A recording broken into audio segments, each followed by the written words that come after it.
Okay, so number one, creating a culture of life in the home. So this is where everything starts, doesn't it? Who are the people that God has given us to love and care for? Our spouses, our children, our parents, our siblings. What is life like for them? How do we interact with them? Do we respect them and love them as people who have been made in the image of God? Do we make time for them? Or are we all too caught up in what's going on in our own life? I know I'm tempted to do that sometimes, and you sort of get into a little bit of a vortex. But can we actually stop and enjoy time together?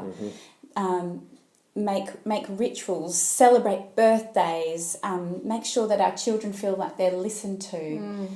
And I think this is especially important then when crises arrive in our life, that our children can feel that they can come to us and share the crises. So similarly, do we share our burdens with those around us? So if I'm going through a really difficult time, do I share that with a friend? So that if she in turn is having a really hard time in life, that she can share what's going on in her life? Or are we too proud and we put up barriers?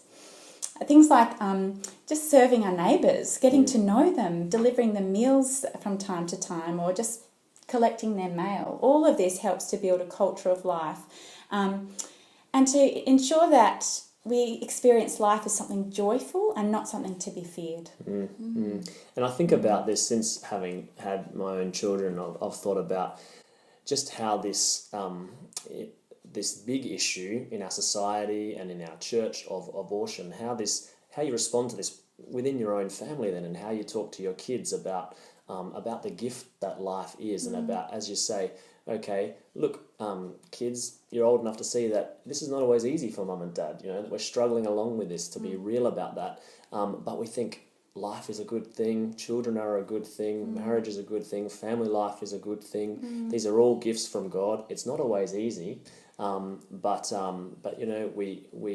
we go through it together. We forgive each other as we go along. We continue to love each other, and just this cultivation of this sort of culture, even in our own families, I think, is one way that we actually practically and positively respond to this bigger issue that's out there of abortion. Actually, because Meg and I were talking about this yesterday, I think a lot of people do have abortions because their experience of life was traumatic.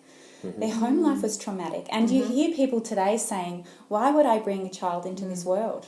I know people like that who have actually chosen not to have children because life is scary.